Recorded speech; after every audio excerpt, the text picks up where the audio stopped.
Every day, SDPB connects South Dakotans with stories that inform, inspire, and bring us together.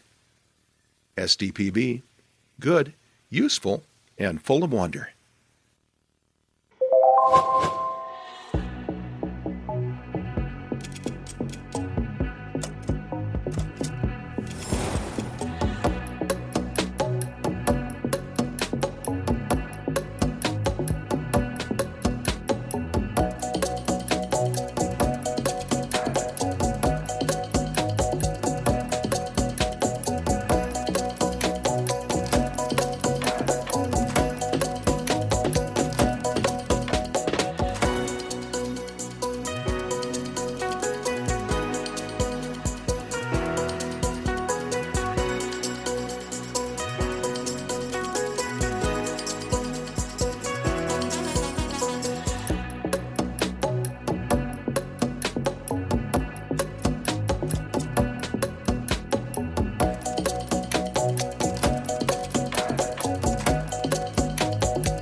SDPB is your home for fact-based journalism, connecting South Dakotans with news they can trust and stories that matter.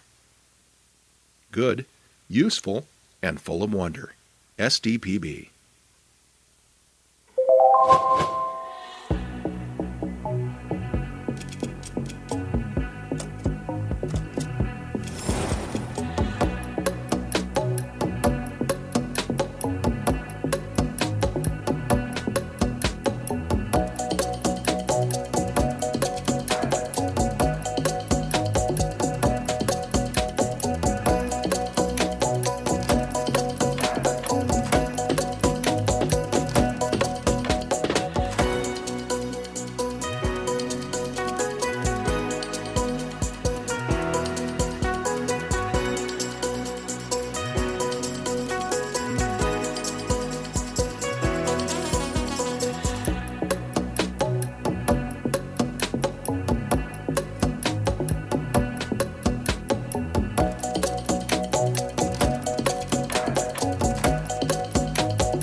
From children's programs to in-depth documentaries, SDPB sparks curiosity and lifelong learning in every South Dakotan.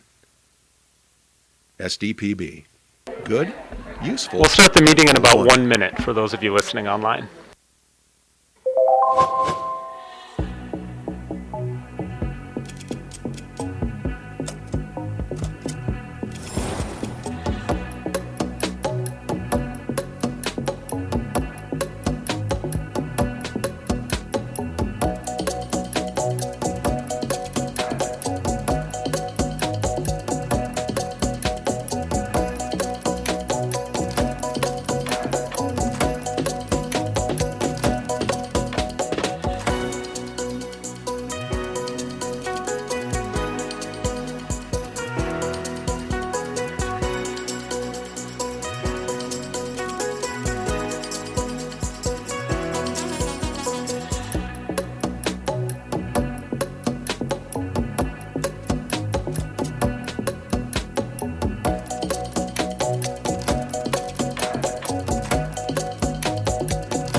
Good morning, everyone. Terry Sabers here, Secretary of the Board, and you're stuck with me to run the meeting today by default because a number of the board members are gone. It's typical July, and those of us that are here are wondering why aren't we on vacation, right? But anyway, thanks everyone for coming, and we've got some very good information to cover today, and I'm going to call the meeting to order. Our first option or first business is to do a roll call. Jenna, would you do the roll call, please? Absolutely. Dover, absent. Dykehouse, absent. Greenway. Here. Law. Here. Nelson. Here. Sabers. Here. Sandvig. Sandvig. Schallenkamp. Schallenkamp. Stuckey. Here. 5 members present, 4 absent. Okay, great. We still do have a quorum, so that's good, and we can move forward. And so we are happy to to cover some important subjects today.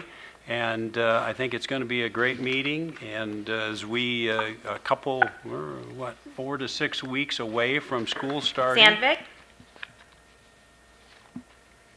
Okay. Anyway, and so, it's going to be an exciting time, in the next couple months to see, who all shows up and who's ready to learn. So, it's always great this time of year. So much like the farmers planting seed, sometimes you get rain and it grows and sometimes you don't get rain, right, Brad? So, but anyway, first option, anybody, any non-board members at this time, I would ask them to introduce themselves. We'll go in the room here first and then we'll go online. So go ahead and start. Chad Peterson with the Redstone Law Firm and represent the Board of Technical Education. Go ahead. Kendra Erickson, President, Western Dakota Tech. Teresa Carisi, President, Mitchell Tech. Good morning, Tiffany Sanderson, Lake Area Technical College. Good morning, Corey Klassman, President, Southeast Technical College. Good morning, Natalie Gower, CEO of Millbank Area Hospital of Arrow. Josh Magas, GE Healthcare Imaging Account Manager. Barb Kleinjohn, Dean of Academics at Lake Area Technical College. Anisha Holman, Vice President of Academics. Great, thank you. And online, introductions, self-introduce. Hi, my name's Jessica Lacine, and I'm the radiology supervisor for Clinic here in Watertown. Okay, thank you. And we have one other that's on a phone, it looks like.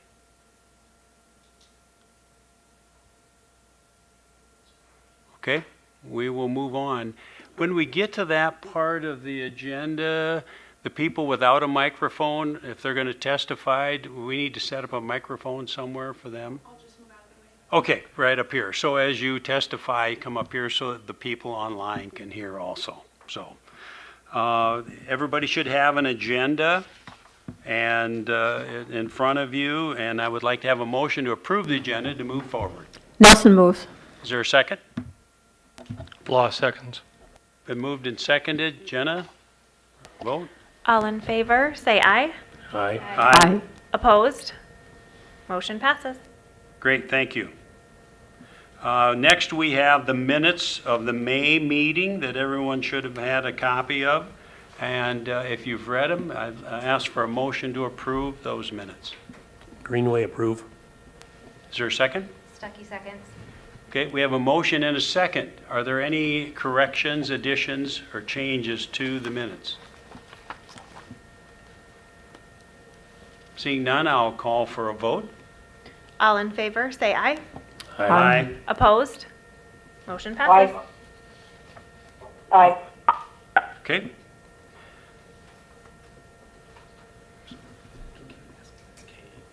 Kay, is that you online that just voted? I think you're muted. Yes, it is. Okay, great. Thanks, Kay, because we didn't hear you on the roll call. Now, declaration of conflicts. No waivers of a conflict were presented before the meeting. Do any of the board members recognize that they have a conflict with anything that's going to be discussed today? Seeing none, thank you. Next item, on all of our board meetings, we have a space for public comment. Would anyone like to address any public comments at this time?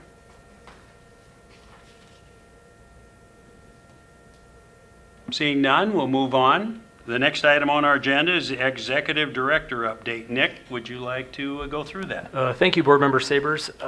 You'll actually be hearing a lot from me throughout the rest of the meeting, and so I won't have a separate report this morning. That was easy. Moving on. The next item is a review of the open meetings laws, and that was in our packet. And as a board, a state board, we are required to review this every year just to make sure that we know all the rules on open meetings laws. And Nick, are you going to, do we have to discuss it at all? I'll just share a couple of highlights, Go give you for a it. little bit of background. As Board Member Sabers noted, since the 2025 legislative session, there has been a law in place in South Dakota that public boards are to review and acknowledge their review of the open meeting laws. So this packet that was attached to your agenda packet was developed by the Attorney General's office, and so we've used that as our guidance for the last 2 years. Typically at this summer meeting, we do a review of open meeting laws just to ensure that as staff and board members, we're all acknowledging those open meeting laws. There's several categories in this document that sort of break down the law from a high level, and if you have particular questions, this document is developed in sort of a Q&A type of format. One note I would make that we try to be very thoughtful of course, is if ever there is more than a quorum of our board, so more than 5 members of our board, that's considered a public meeting. And so when you're discussing matters of the board with a number that would include 5 or more board members, that's really only to be conducted in a public environment. We have standing committees of our board that are comprised of 3 individual board members that may be discussing board or system level business, but that's just with 3 members of the board at any one time. And so we try to be thoughtful in terms of the number of board members that are convened discussing business related matters, and you'll see that reflected in the open meeting laws. We review this on an annual basis and do need to take a vote here in a moment just to acknowledge our review of the open meeting laws and that this packet was shared with all board members. Great. Any questions? Through the acknowledgement of the review and existence of the laws. I get Law so moves. Is there a second? Nelson, second. Been moved and seconded. Any other questions? Seeing none, all those in favor say aye. Aye. All opposed? Aye. Thank you.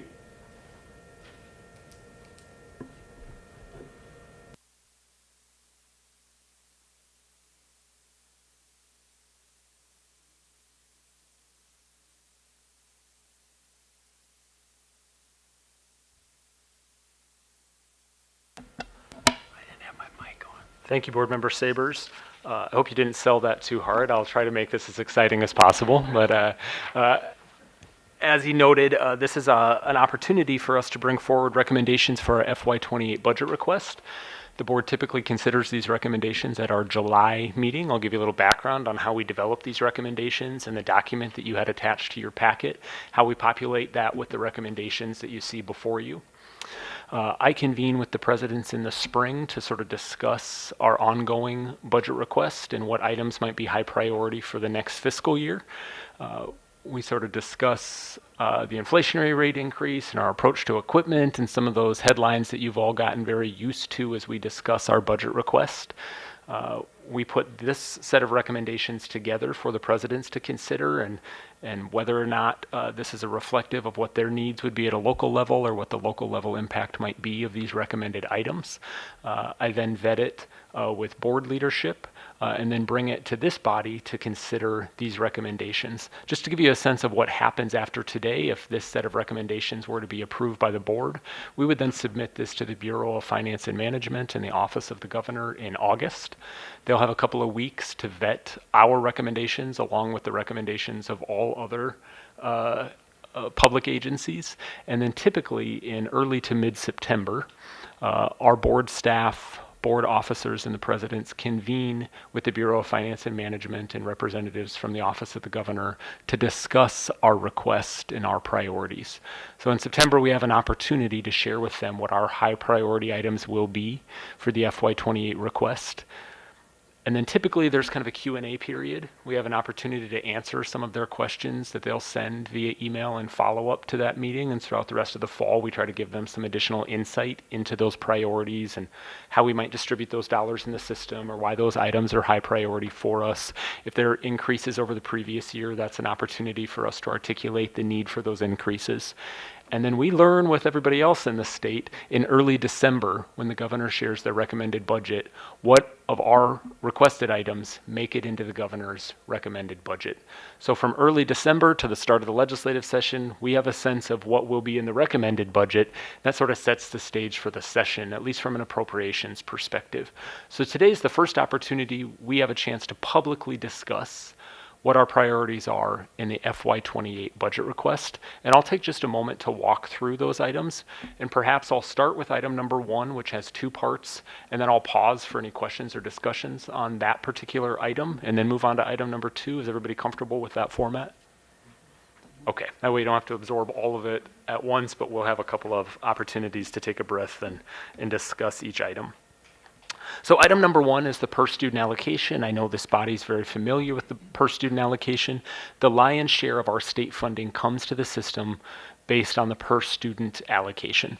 We have to do some forecasting for this request because our final FTE or full-time equivalent number won't be in until September. And so at this stage of the game, we sort of have to forecast what will that full-time equivalent number be for the purposes of this request. And that's based on the number of credits collected across the system in the previous academic year. And so you'll note the term projected throughout this document, and that's typically linked to that FTE number. So we're projecting an FTE number of 6,141.75 FTE. That's based on credits collected in the previous academic year. And this is the pace that we are projecting for academic year 25-26. And so we're using that for the purposes of this document. We're recommending an increase in the per student allocation of $1,585.15 per FTE, which would bring the 2028 PSA to $7,997.73. That is a considerable increase, but I want to break it down into two components that lead to that increase. Item 1A is that inflationary rate increase, which this group has gotten familiar with. We typically try to align our inflationary increase with the most recent Midwest CPI, which is right around 4.4%. And so if we're just to increase our per student allocation using that inflationary rate aligned with Midwest CPI, that 4.4% increase is an increase of $282.15. So part one of our requested PSA increase is the inflationary rate increase. Part two is weaving our equipment request into the per student allocation, which is the approach we've taken with our request in the last couple of years. We've received equipment funding both through one-time and ongoing funding over the years. We've had lots of discussion in this board and among the presidents and the most prudent path forward to secure equipment funding. We've gotten a lot of feedback from legislators in recent years asking for us to start to weave that equipment request into just our ongoing funding request, so it's not always hanging out there as a one-time request. This is mirroring the approach we took last year, and while the equipment dollars came to us through one-time funding last year, and I note that in the document, this is how we built the request, and I think all parties would prefer, if there's room in ongoing funding, for us to receive equipment funding in an ongoing, not a one-time basis. And so this really reflects that desire. We start with an $8 million need for equipment funding in FY28. And it would be distributed using that existing funding formula, and it would come to the system through the per student allocation, an increase of $1,303 per FTE. So in total, if you take the $282.15 in the inflationary rate increase and the $1,303 in equipment funding, that's the total increase of $1,585.15 per FTE, which would bring our FY28 PSA to $7,997.73. Now you might be asking where that $8 million in equipment funding came from. That's not an arbitrary number. We work with our campuses throughout the year to collect and then update their equipment priority list. So based on the items that they were able to address last year with one-time funding, obviously their priority list continues to evolve. I can tell you that $8 million is just a fraction of the equipment priority needs that were identified throughout the system. We do feel like this is a reasonable number, though, and we've really tried to be good partners as we've built our requests in the last couple of years. We know there's lots of ways to arrive at this number, but we start by looking at what is the total number that's identified as a need across the 4 campuses. That's likely a bigger number than we're going to request in an ongoing basis. So let's bring that into a more reasonable frame that still addresses those priority 1 items across all 4 campuses. And $8 million is a good snapshot of that priority needs list going into FY28. In particular, we see a real benefit in securing that number in an ongoing basis versus a one-time basis, even if that means the dollar amount in the first year is a bit lower than our total need. If we could secure it in an ongoing basis, that puts us all in a bit more comfortable and safe environment to secure ongoing equipment funding. So that's the 2 parts of the per student allocation requested increase, items 1A and B, and I would stand for questions or comments on that particular item now if there are any. Just a question on the equipment side in terms of at a macro level discussions with yourself and the board presidents. I assume, great, you arrived at the $8 million number, but there's, I'll say, maybe more of a 3-year kind of equipment funding plan in place, or maybe not a plan, but a thought, which might evolve as you go along, as opposed to a kind of a stab this year and a stab next year. Is that accurate? Yeah, Board Member Law, I think that's a fair way to capture it. What we ask for the presidents to provide to us as they update their priority list is also an assignment of a 1, 2, or 3 for every equipment item. And item 1 would be the highest level of need. There's an immediate need, It is sort of the way that they will be able to grow capacity or reinvest in equipment that's needed in the next fiscal year. Items 2 and 3 are on that needs list, and they've heard clearly from faculty and academic leaders that this is a priority need, and if we're to either address new technology or expand capacity, we'll eventually have to invest in those items, but they may not feel as immediate as item 1. You can imagine last year, those number 1 items that we were able to take care of through some one-time funding fall off the list, and items 2 and 3 raise up the list because we're another year deeper into it. And so I would say it is a multi-year approach because we try to have them attach those numbers. So we have some sense within the long list, where are the real priorities on that list? Thank you. Any other questions? Okay, move on, Nick. Okay, I'll move on to item number 2, which is our maintenance and repair request. I know this is another item that the board has become very familiar with, is included in our request each year. I'll give you a little bit of history for those that might benefit from a reminder. Starting in FY18, we built a partnership with the state of South Dakota to take state dollars and combine those with local dollars to ensure we were contributing to the ongoing maintenance and repair needs of all state-owned facilities throughout the system. The initial goal was 2% of replacement value of all state-owned facilities across the system.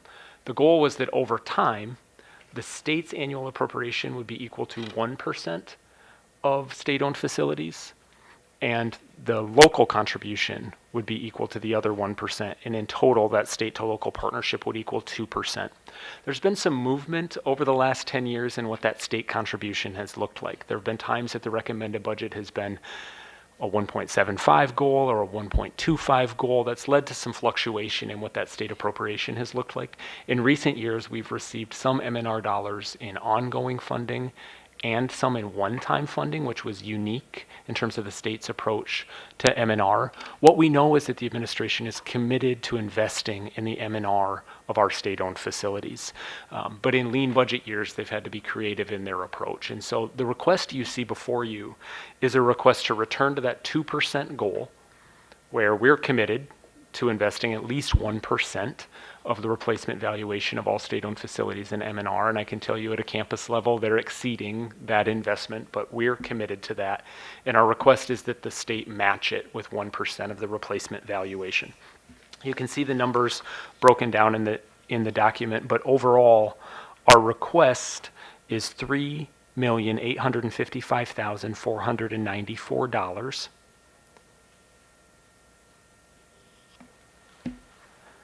Which would represent 1% of the most current replacement valuation. We work with the state throughout the remainder of the summer and the early fall to update those valuation numbers. And so there's a chance that that number by December will have been updated as we work with the Bureau of Finance or the Bureau of Administration to update our valuation numbers. So the goal is 1% of replacement valuation. And if that dollar amount were to move, or you see a different dollar amount than this 3.8, it would only be because that valuation number is moved, and we'll make sure everyone is aware of that.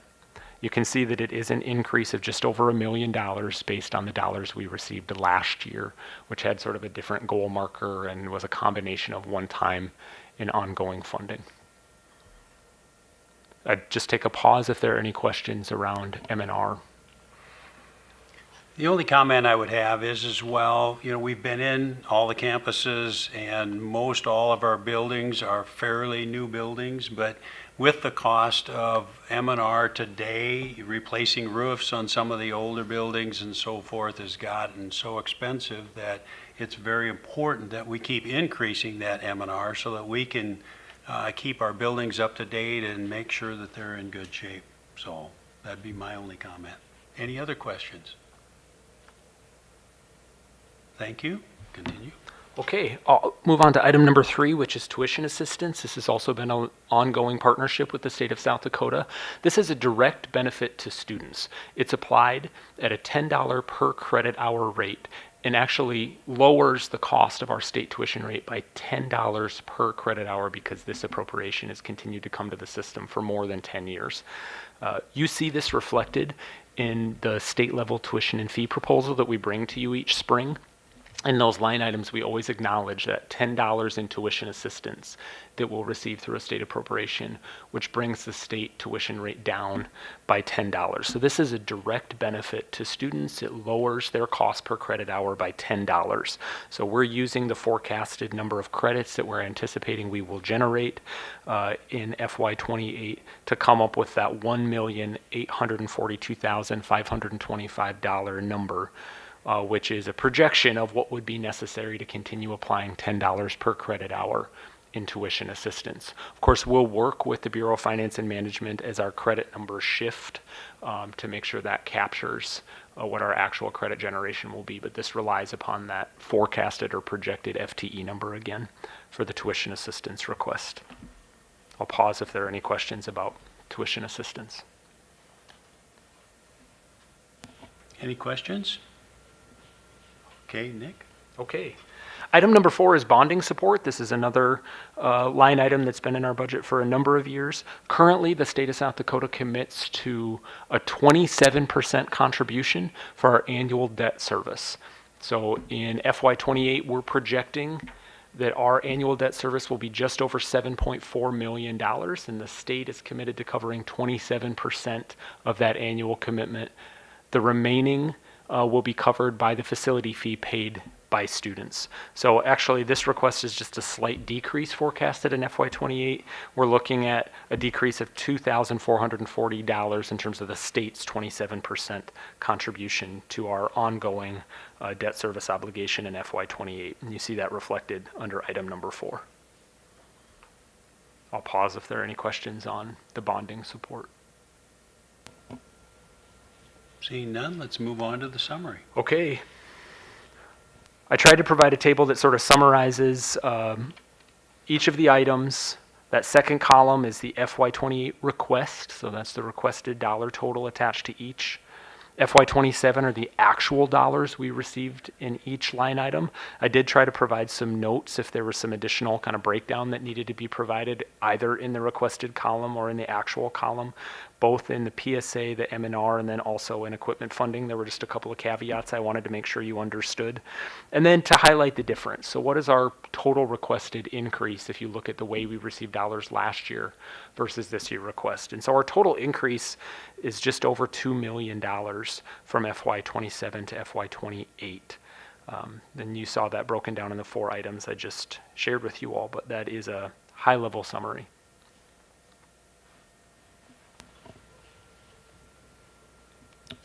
Okay, great. The summary shows our total balances. Does that all make sense to everyone? Okay. Any other comments from anyone? Seeing none, I would request a motion to approve the budget request that was presented today. Greenway, so move. It's been moved. Is there a second? Stuckey seconds. Okay, thank you. Any other comments? Jenna, would you take care of the vote? All in favor, say aye. Aye. Opposed? Motion passes. Motion passes. Great, thank you. We're moving on. So, as Nick mentioned, this will be presented to the governor's office in September, and then we'll see where it goes. Moving on the agenda, the next item is our summer 2026 enrollment report. Jenna, take us away. Thank you, Terry. So every semester, our office works with our campuses to produce an enrollment report, and it just provides a snapshot of student enrollment across our system. For this report, we define enrollment as a head count, so that means whether a student is enrolled in just one class or several classes, they are still just counted as one in this report. The report also includes both current data and historical data. And one note there, when reviewing summer enrollment, we like to compare it to past summer semesters rather than looking at fall or spring enrollment, as summer enrollment does have a different student mix and it just provides a more meaningful year-over-year comparison. So now to get you into the report, page 1 provides some background information and key definitions. Then on page 2, you'll see a system-wide summer enrollment broken down by career cluster. So this year, total summer enrollment reached a new high of 2,349 students.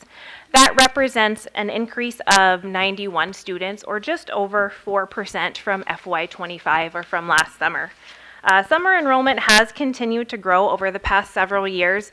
In fact, since FY20, we've increased by more than 500 students. If you turn to page 3, that provides a chart ordering career clusters by size. Health sciences does continue to be the largest career cluster by a significant margin, and does remain the primary driver of summer enrollment. And actually, this year it increased by 174 students. We've also seen growth in several other career clusters as well this summer. If you turn to pages 4 and 5, this does break down the enrollment detail at each of our technical colleges. Looking at campus trends, 3 campuses experienced year-over-year growth. 1 saw a slight decline. But I think overall, summer enrollment just continues to demonstrate strong demand for our programs. So a small 5-page report there. So with that, I'm happy to answer any questions that the board may have. Thank you. Does anyone have any questions on the report? Positive numbers, it's growing even in the summer sessions.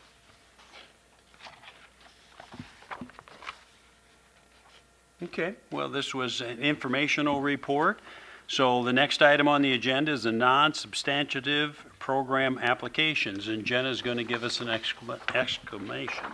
Yes, so as a reminder, the first application that we're looking at is a non-substantive program application, and that's used for program changes that are a little bit smaller, so not significantly altering an already existing program that's already been approved by the board. So these applications are brought forward to the board as informational items because under our policy guidelines, they may be reviewed and approved by the executive director. So today's non-substantive program application that we have is Mitchell Tech's request to add 2 long-term certificates to their already existing entrepreneurship program. This request was reviewed and approved by Executive Director Wendell in accordance with our policies. So again, no action is needed by the board today.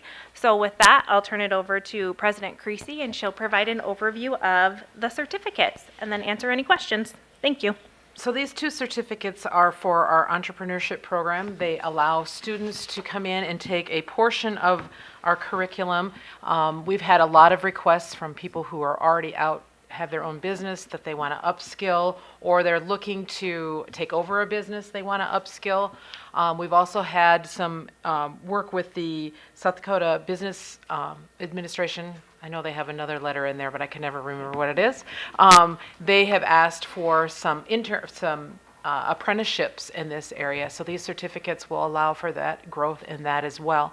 This allows an individual to come in and take portions of what they think they need to upskill in. For instance, they may need business operations like tax returns, legal documents, those kinds of things. It also, they do have the option of putting both certificates together and then picking up the general education components and then going on to the associate's degree. So it offers a lot of flexibility. We have students that will take a 2-year associate's degree that will want to then go on to the entrepreneurship program as well. If they want to start up their own drone business, for example, we have several students that in the last couple of years that have started their own spraying business through the drone program. So this just offers a little more flexibility and options for people that come from the community. Okay. Thank you. Are there any questions about this? This was an informational item, and just to inform the board of exactly what's happening, it does not require any action. So, okay, great. We'll move on to a substantive program application, and I'm going to turn it over to Nick for an explanation. Thank you, Board Member Sabers. Easy for me to say. As he noted, this is a substantive program application, and so we use this process when there is a new program coming forward or a considerable change to an existing program. You're all familiar with that policy set and sort of this process. I wanted to provide some highlights around this one, though, because we took a bit of a unique pathway to get to today, and I wanted to circle back with the board and both acknowledge that, but also report the steps that have been taken since we last discussed the radiologic technology program that was being proposed at Lake Area Tech. I think when we were together back in May, as a board, we discussed the vetting that the standing committee had already done around this program. In that conversation, the standing committee had asked us to defer action until the institutions had an opportunity to revisit the program, because we do have 2 existing rad tech programs already in the system. Mitchell Tech has a program and Western Dakota Tech has a program. And within our processes, any institution can submit a memo expressing any questions or concerns related to a duplicative program. And so when that occurs, it gives us an opportunity to dig a bit deeper. We've got a pathway to address any of the concerns that are raised in a memo that expresses concerns about duplication. And this was also an opportunity, I think, for our presidents to just dig deeper about how this partnership can work in relationship to industry in the state and serving different regions of the state and where there are clinical locations. It also gave our staff an opportunity to sort of meet the request that the standing committee had around the areas that they still had questions, whether that was the duplication itself, what ongoing demand would look like, how are we serving different regions of the state, what would the process look like if there is a need for additional clinical capacity. All of that is laid out in a memo that was attached to the document or to your packet. In a moment, President Sanderson will walk through their application and some details about their particular program and the application. But I also wanted to acknowledge this document because I think it lays out sort of the steps that were taken since April and May when we last as a board visited this conversation, the conversation that happened among the president's group and the work that they did with their academic leaders to consider a third program in the system. Some of the nuances, of course, would be the clinical capacity and clinical location, and in particular that there are certain competencies tied to earning a credential in rad tech that might require a student to be in multiple clinical locations to fulfill those competencies. And so it wasn't just a simple crosswalk of one student in one clinical location, but it really gave the campuses an opportunity to dig into what that partnership could look like in multiple clinical hosts for one student to earn all the competencies they might need. And so I think this is a really good exercise for our system. I really commend the leaders of each of our institutions that linked arms and talked about how we meet what we know is a growing demand in the state, but wisely invest in a program in an appropriate way. This item was then brought back to the standing committee in a call in July, I believe, right? Was it June? Okay, I was trying to think if we were before the 4th or after the 4th, but and the standing committee, of course, did recommend the passage and approval of LATC's Rad Tech program. And so that brings us to today. It's now back on your agenda. I wanted to give you some background because this memo document that came from our office is not one that the board has typically received because we haven't typically gone through this vetting process. So this was just an opportunity for me to highlight this document in addition to Lake Area's application and the letters of support that you've sort of become used to seeing in academic program proposals. So this was an extended process, but I think a really good one that tested our existing academic affairs policies. I want to thank the standing committee members, board members Sabers, Schallenkamp, and Stuckey for really delving into this one and providing clear guidance on the information that they wanted to receive before they made a recommendation to come to this body and took that work really seriously. So I appreciate that. With that, I'll just turn it over to President Sanderson to highlight the program applications. Thank you, Nick. And thanks for the process that we have gone through to get to this point. I'll highlight what we're proposing for Rad Tech and talk through kind of the changes that came because of the process that we went through. And then, Mr. Chairman, we've got 3 folks here that would like to testify in support of the program application. So once I'm done, and if you have any questions for me, certainly ask those. But if we could allow some time for our friends to share their perspectives on the need here as well, that'd be great. What we're proposing in the Rad Tech application is a 2-year 81 credit AAS degree that would work in partnership, in tandem with the healthcare suite of programs that we already have on campus. This program application comes to all of you and up for discussion in the process that we went through based on tremendous industry demand. This was a program that one of our friends in industry came to some of our leadership team and said, it's time. The demand is great. We're paying a lot for traveling rad techs, and the practice in the field is changing so much that we need to look at how do we get more rad techs, especially into our rural communities. And so most of the time when we come to you, things are driven by industry. I would say that the intensity of industry involvement to get this application together is at a level that we haven't seen recently, at least in the applications that we've brought forward, even though there has been demand in those areas. The changes in practice in the field were really striking to me as we worked with industry, where healthcare systems are working to get imaging services close to home for quick diagnosis and quick treatment of patients, and combine that with a private institution in South Dakota that closed its doors a couple of years ago and took a rad tech program with it. Even though the programs in the state and the tech college system have ramped up to help meet the demand, there remains strong demand, especially in the northeast portion of the state and our rural communities. So last October of 2025, we brought together healthcare systems to have a discussion around if Lake Area Tech were to move forward with an application in this area, what would that look like and how could that benefit your facilities? And we had about 24 industry partners come to the table and help with that discussion. And over the course of the application taking shape and going through the process amongst the board, we now have 36 industry partners who are engaged in how can we help meet the demands of rad techs throughout our northeast portion of the state. Together, we have constructed a curriculum outline that meets accreditation standards in JR Cert and the AART professional practice standards. So both accreditation for having a quality education program and ensuring that our graduates would be aligned with the practice standards for the imaging profession. We have included rad tech as part of the master campus planning process that you all have seen and we've discussed at different points in the last couple of years.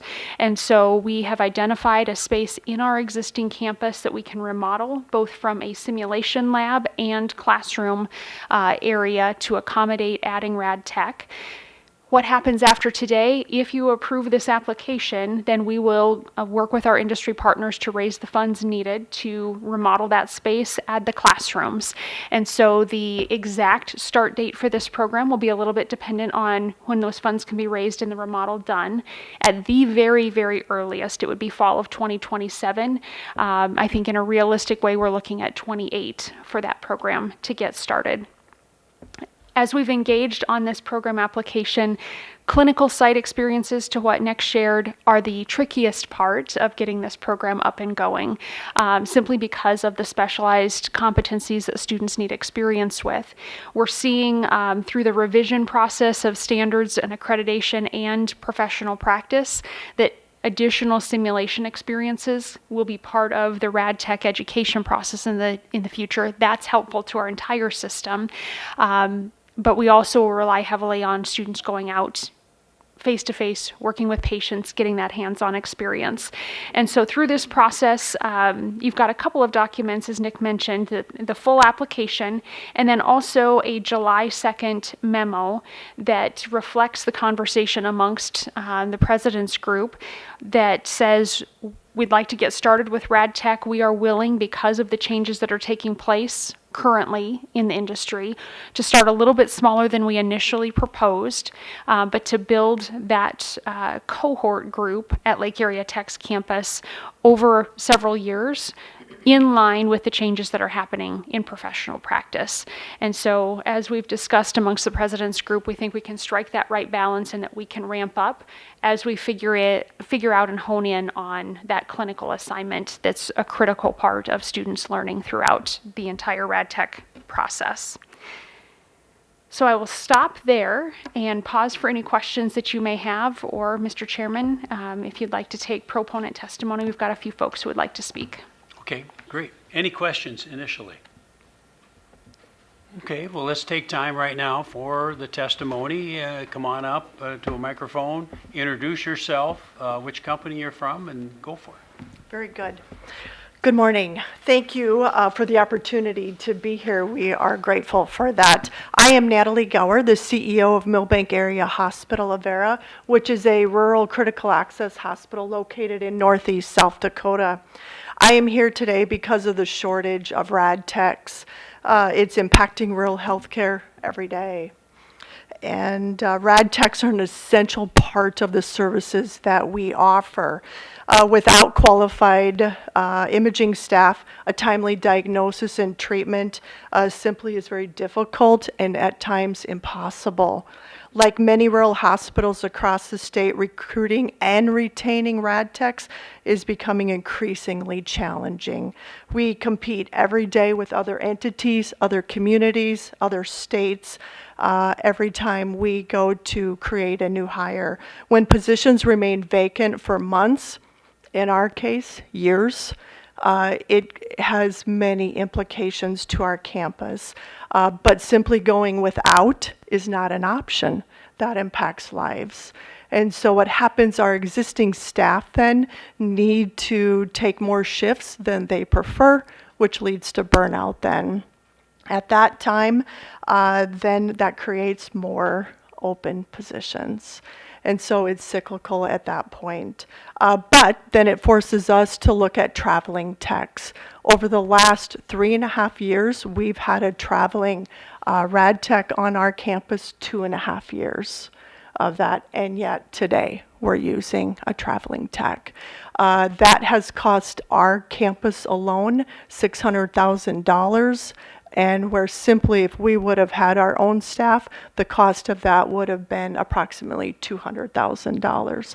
So you can see with healthcare, with already having small margins in the businesses we operate, it leads to additional expense that simply makes our budget very difficult. But simply the solution is not to recruit from outside of South Dakota. We need to find ways to grow our own locally. And at that point, adding a program to Lake Area Technical College would expand that educational capacity to create that accessible pathway for healthcare. Students who train in rural communities, we've observed through other programs, they're more apt to stay in rural communities. We've witnessed that many times over the years. As I visit with high school students, I am starting to see a couple of identifiable trends. They're not wanting to travel for programs anymore, which is somewhat alarming. I had one say, I don't want to go to Sioux Falls for a program. That's only a couple hours from us. So what we're seeing, I had a high school student approach us last year. She wanted to come back to our campus after training for a rad tech, did not get into a program because they were full. She simply changed her major. And so we will now have lost that opportunity of a greatly needed profession in our community. So therefore, we continue to support this application. We're there prepared to work through clinical education opportunities, mentorship, and ultimately employment. These graduates, we're prepared to invest in the success of them. But this program is simply not about education. It's about access to healthcare, and particularly rural healthcare. Every additional rad tech who enters this program ensures that patients receive the patient care that they deserve, just like every one of us in this room, what we expect and deserve when we present to any campus in our great state of South Dakota.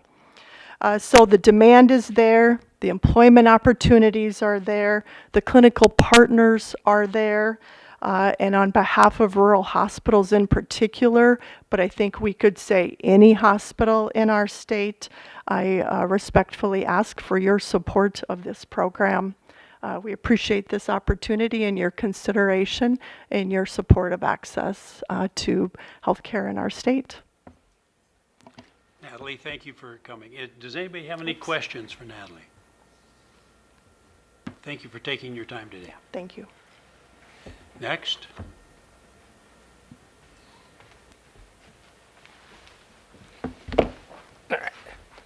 I'm not a mic guy, but we'll give it a go. So my name is Josh Magus, and I work for GE Healthcare, and some of you are probably wondering, why is this sales guy here?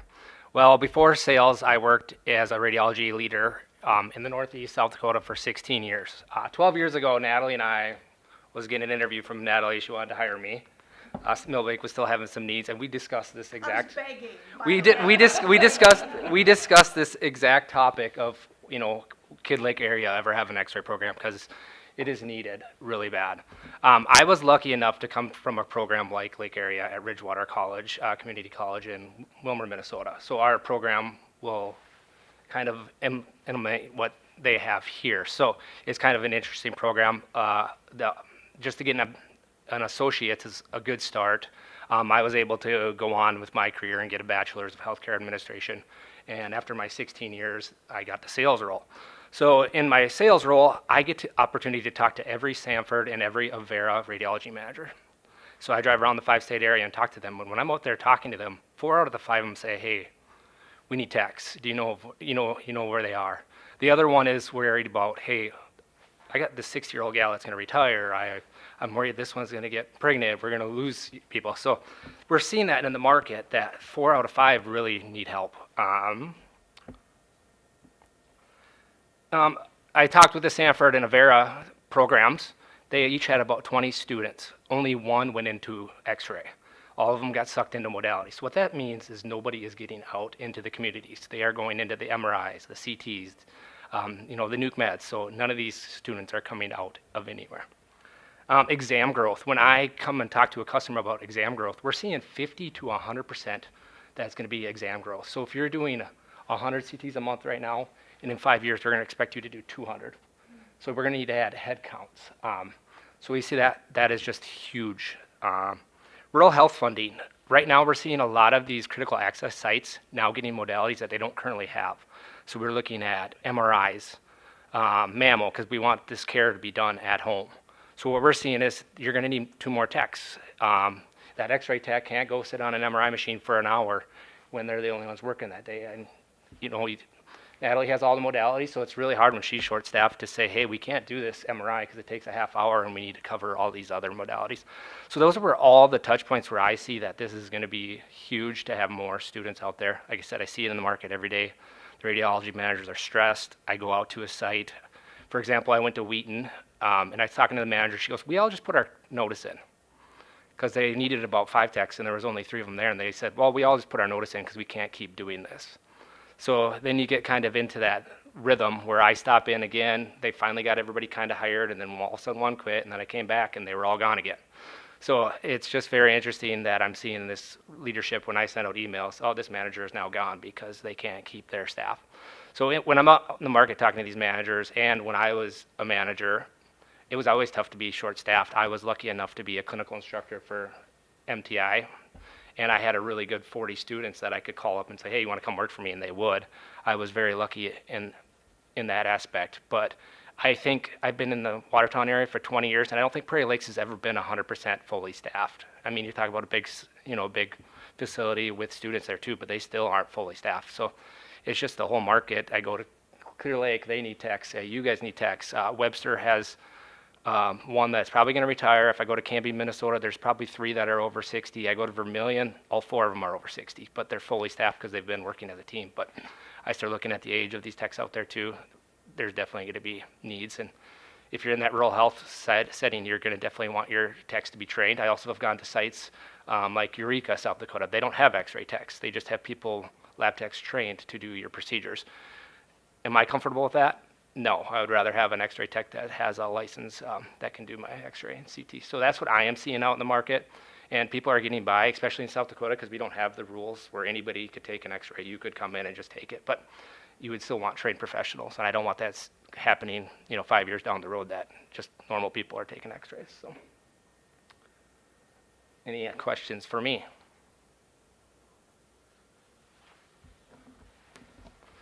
Josh, thank you. All right, thank you. And we have one other? One online? Okay, great. Go Hi, ahead. good morning, and thank you for the opportunity to speak today.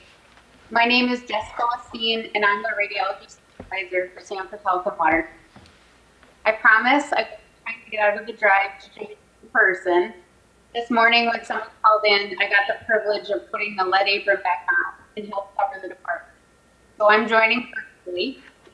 In a way, though, that's a fitting example of why expanding rad tech education is so important. Over the past 20 years, I've had the privilege of working alongside students from our existing rad tech programs.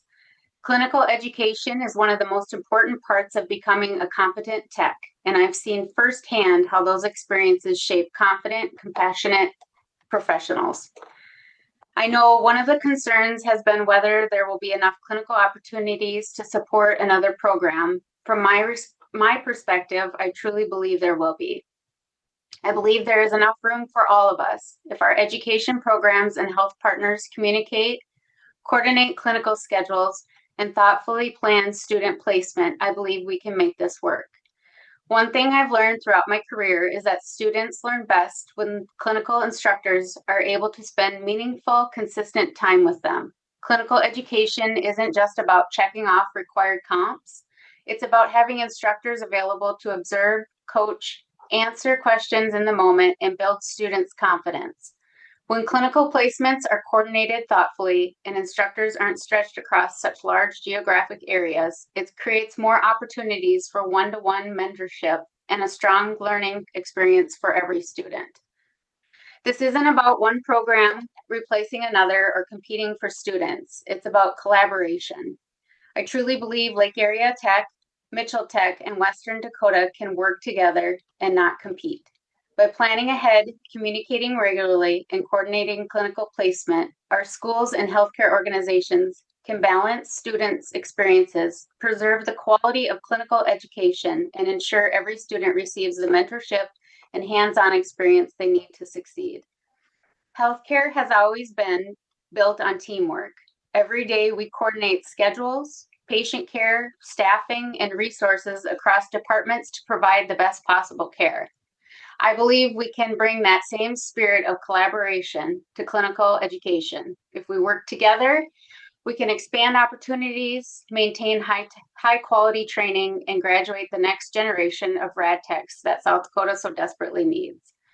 As clinical sites, we aren't looking at this as our students versus their students. We don't see Lake Area Tech students, Mitchell Tech students, or Western Dakota students. We simply see South Dakota's future rad techs who someday will be caring for our families, friends, and neighbors.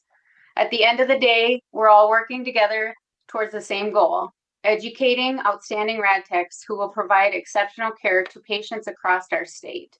I truly believe that working together, we can expand access to education, strengthen clinical training, and build the healthcare workforce South Dakota needs for years to come. Thank you for your time and consideration and for your commitment to strengthening technical education and the future healthcare workforce of South Dakota. Thank you for your comments, and we appreciate all three of you entering in. I would take it back. Tiffany, any other follow-up comments? No further comments on the program. I do want to recognize and thank Barb Kleinjohn, our Dean of Academics, is here.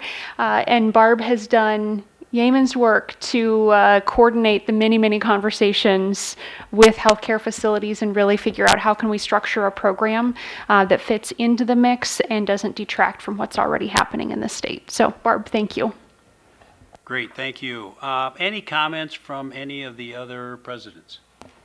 I just want to make a comment. Obviously, it was my letter that stirred the pot. So I appreciate the collaboration that we've been able to come up with and how we've worked through this process. If nothing else, we tested the process on the state level. But I believe I've always been a proponent of the fact that there's room for more education, just the concern about clinical sites. And I think that we have addressed that. And I think we will continue to work forward. Their concession to start slow to help us get to the point where we can do some of these competencies on a simulation basis versus actually in the clinical site will be very helpful. So I appreciate all the cooperation and the collegiality that we've had in this process. Great, thank you. Anybody else? Any board members, questions, comments? I would just make one comment. Honestly, as being a board member, a lot of time we don't see this process and how it works out. So thank to the committee, Jamie and Terry and Kay for going through that, but also bringing this process to the board. So, that's how it's supposed to work out. And I appreciate the other two presidents that have this program. Again, it's not all about, it was well stated by her, it's not all about us. It's about what's right for the student. And I think that's what we as a board look at. What's right for the students? What can we do best to serve the students of South Dakota? And this process worked, and I appreciate you all working together on that. So it was good for us as a board member, at least for me anyway. Maybe others understood it, but this was great to see this. So thanks for bringing it, Teresa, and edging us on. So yeah. Thanks, Brent. And from the subcommittee perspective, it was never a question of is there a need for this program, because industry spoke loudly, like you need rad techs. It was how can we make it work without the clinical space capacity, like everyone's hit on, it was the kicker here. And so I really commend the presidents, the teams, industry partners for the work you did to put together a really good plan for communication and collaboration that I think this is going to work out well. Mr. Chair, additionally, I would say, in addition to technical education, I am involved with the healthcare system too. So I have inside knowledge as to how critical this program is. And I too appreciate everybody working together to make the program what it needs to be to serve the state. So thank you. Other comments? From day one, we've said that technical colleges can respond to need quicker, and we work together as a team, and I think this was a good demonstration of that. We appreciate everybody's input on it.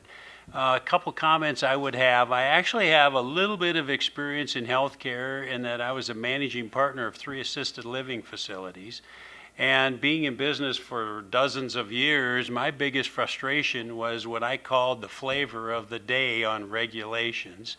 And I was not afraid to push back. And I think, your associations, if there are some unneeded requirements, and I realize it's healthcare, and you need to, make sure everybody's prepared, but if it goes overboard, we need to push back sometimes and say, what can we change nationally that they're going overboard, and it allows us in a rural area to not be able to train a sufficient number of people. And I think a great example of that is what we've done with teachers in the last couple of years with apprenticeships and things like that. So we need to always be looking for pushback to accreditation firms and see, if we never say anything, they'll just keep, putting more and more regulations on us. And so, and when for years we've looked at this program, and it is a high cost to enter. And I know from the budget that we're planning on getting industry partners to help immensely on that initial cost. And that's great that the industry partners want to step up. And I think that's an indication in every industry today how they have to step up in order to get the programs that we need and the training for employees. And we appreciate the partners for stepping up and doing their part in this also. With that, I don't have any other questions. Any final questions from anybody? If not, I would entertain a motion to approve this program. Nelson moves. Is there a second? Greenway second. Great, thank you. We've got a motion and a second. Jenna? All in favor, say aye. Aye. Opposed? Thank you. Motion passes. And thanks everyone for taking part in this discussion. Next item, the Technical College President's Reports. And so we're going to start with Tiffany today, Lake Area. You're on again. Thank you, sir. Share a couple of highlights with you of what's been happening on campus over the last quarter. I won't go through all of the details before you in the report. Certainly would welcome your questions if I don't hit on what you're interested in. To start off with, we are anticipating our dental hygiene program starting with the fall semester this year. This board had approved that several years ago, and we've gone through the process to build up the program and seek accreditation. We anticipate hearing from the accreditation board yet this week with the very last approval to go forward. So excited to have dental hygiene starting this fall.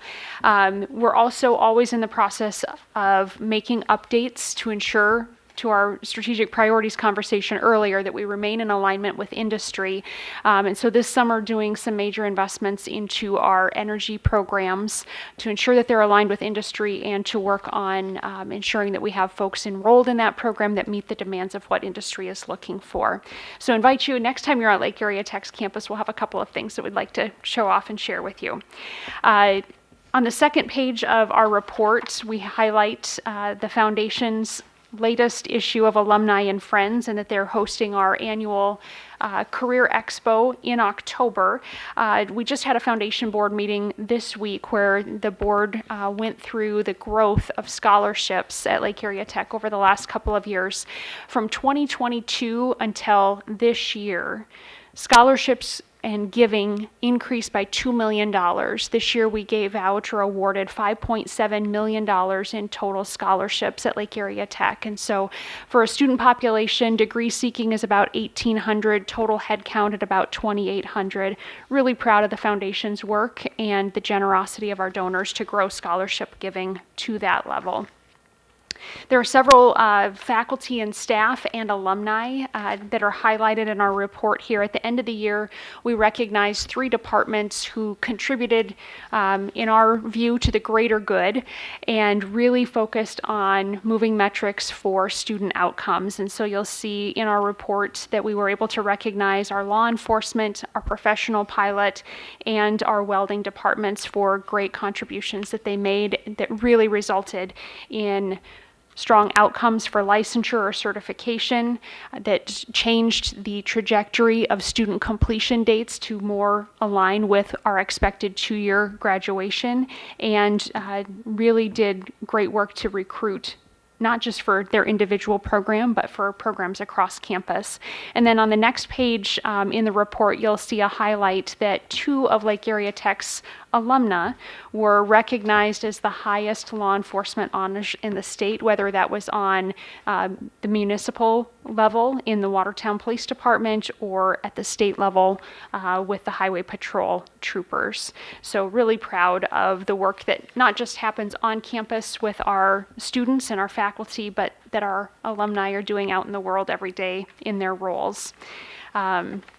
The last introductions that I'll make for you, we welcomed 2 new leaders to campus over the summer. Hannah Abel started a couple of weeks ago as Lake Area Tech's Dean of Student Services, and so Hannah leads all of the team that supports non-academic roles on campus, whether that's the admissions process and enrollment, or counseling services and campus life. So Hannah comes to us from Southwest Minnesota State, and her background is all in alumni engagement and student support services, and so a great fit in that role. And we also welcomed as our marketing director, Chris Munger, longtime Watertown resident, worked in marketing in the healthcare system, and is just a joy to work with. She has literally hit the ground running and is just making all kinds of things happen. So great to have both Hannah and Chris on board, but happy to answer any questions that you might have if something else in our report caught your eye.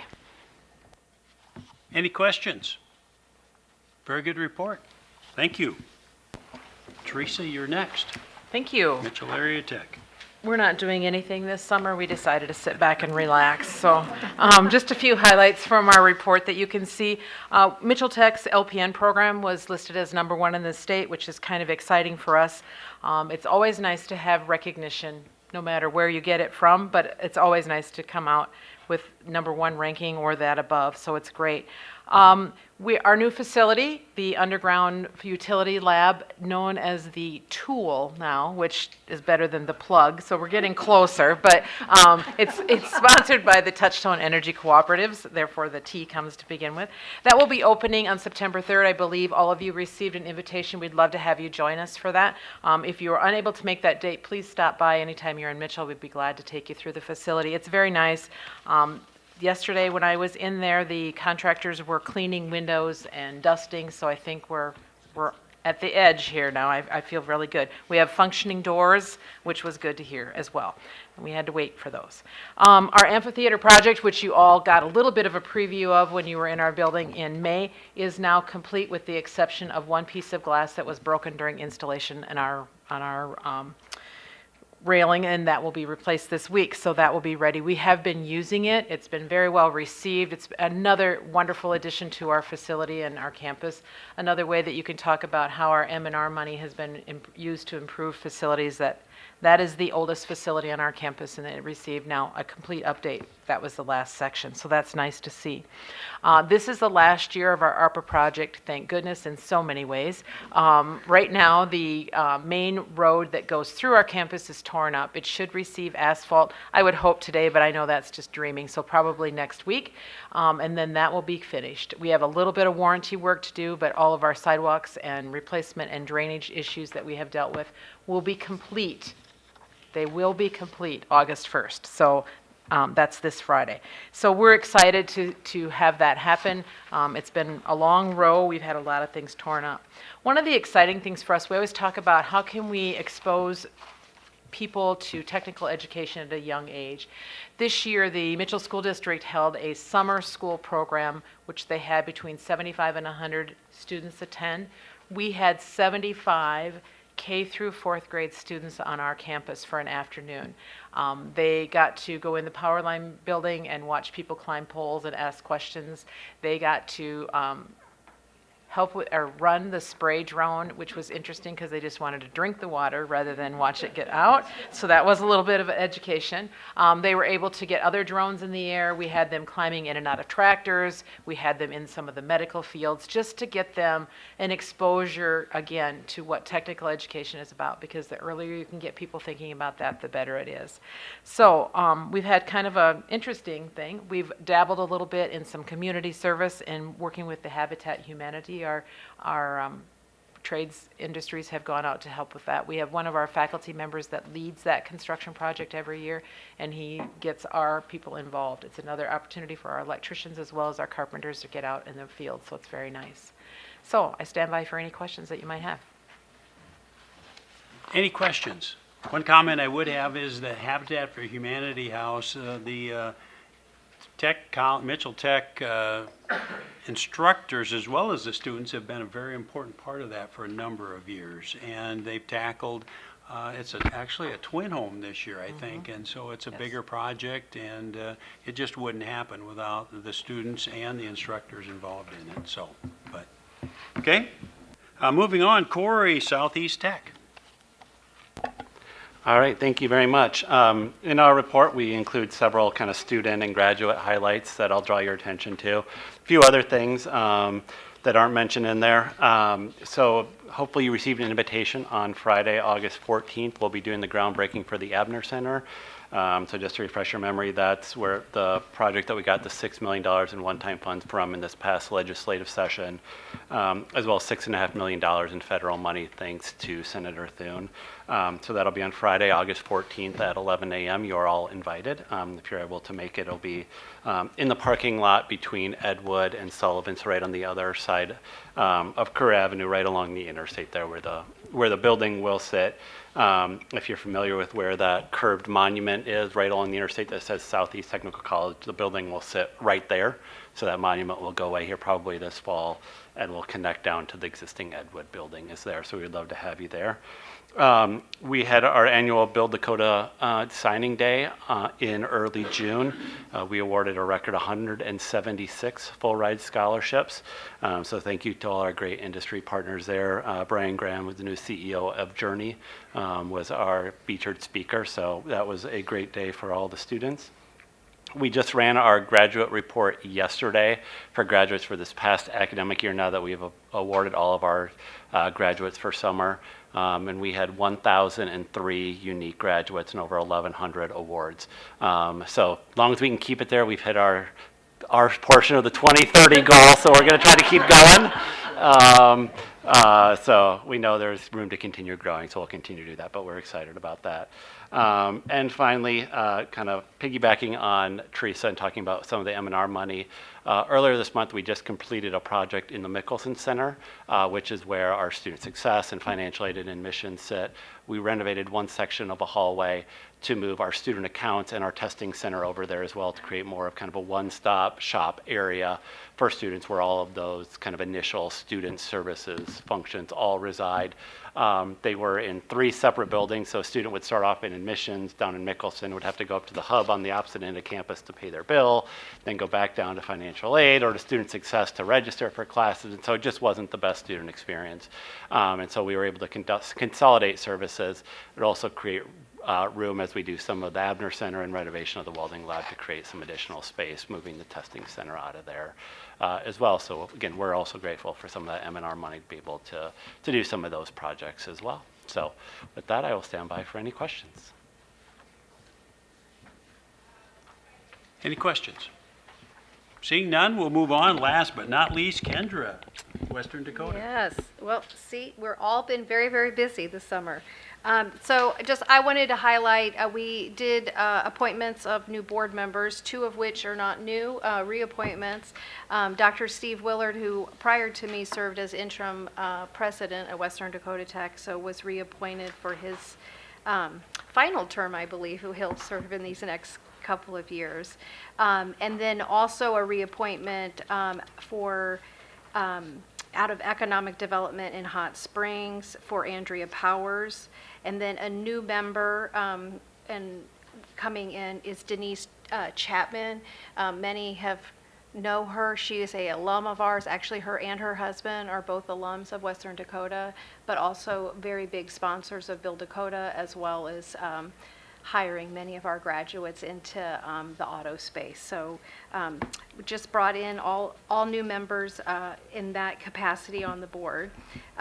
Like many here who were doing Build Dakota, this was actually my first time doing Build Dakota signing day, so that is just for any president, any leader to be in that room with students who are getting full rides. That was my story into education, so it was great to stand in front of them and watch them sign. Not just I could get education, but I also have a job, and seeing those partners lined up alongside of them. And then hearing stories of just how they have found technical education, what their pathway into education was. Some are restarting careers, some are starting for the first time. So it was just a very impactful day that we had there. And then also highlighting, and I know some of my colleagues highlighted this too, and again, this is a great testament not just to technical education, but how South Dakota stands in the technical space. Anton Allen was our recipient of the Gold Place for plumbing at the National Skills USA. He was there alongside of his father. Both of them work in Spearfish at Wolf's Plumbing and Heating. And so to see father-son and to see the achievement of his son getting a gold medal in plumbing, I think that was a very, very special day. So not just that he was a Build Dakota scholar. I think this goes back to why technical education works. This is an individual that not only needed the funds to help him going to school, but then showcased his performance at a national level on behalf of South Dakota in his discipline. So that was wonderful. We always love to celebrate our employees because they are the heart of what we're doing. We can't run colleges without the people. And so we had our annual employee awards and had some very fun moments up there. There's traveling awards at Western Dakota Tech that they win. And so these awards travel every year of who gets some of these big trophies and where they show up. So that was, again, first experience for me. I think I've decided we're going to add in some other awards this next year, maybe in the grit space that we may be doing. And then we all know that we celebrated our country's 250th, and if you don't know, there was a whole lot of activity happening in the Black Hills. And so if there was a parade or if there was an event, Western Dakota Tech was there. I would say it was a little unnerving to have a semi behind you when you're trying to walk in a parade, and all of the little children that are coming out because they want your bouncy ball. But we were at every event that we could possibly be at to celebrate, because there was a lot happening in the Black Hills for that celebration. So we just wanted to showcase where we were showing up and where we were celebrating in the Black Hills. So any questions I will entertain at this time. Great reports, and and I think we demonstrated again, how effective our technical colleges are. And if you didn't see it in I think it's the last week, U.S. News and World Report reported that South Dakota was, by their judge, the #2 state in the nation.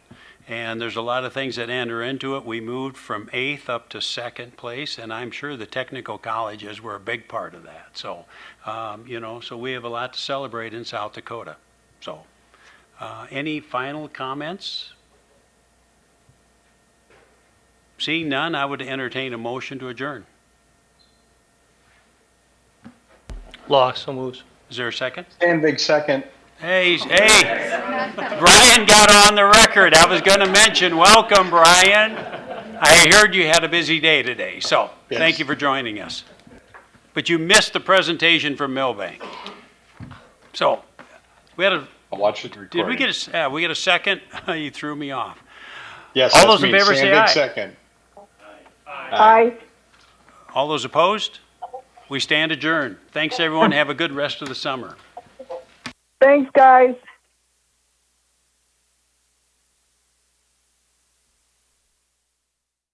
Announcements and EAS messages. SDPB keeps public servants and citizens informed. Good, useful, and full of wonder. SDPB.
SDPB brings you closer to your government.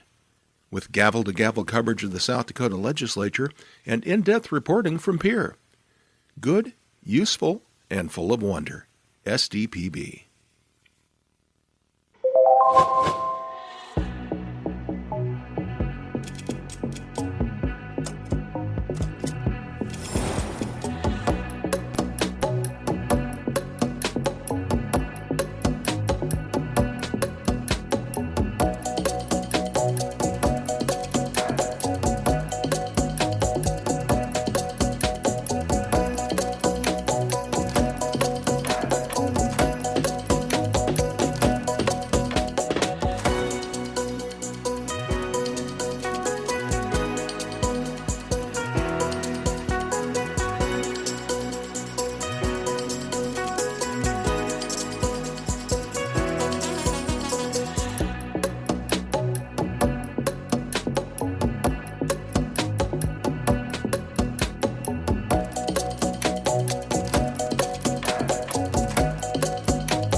From early learners to lifelong students, SDPB inspires curiosity through trusted educational programs and resources for every stage of life. Good, useful, and full of wonder. SDPB.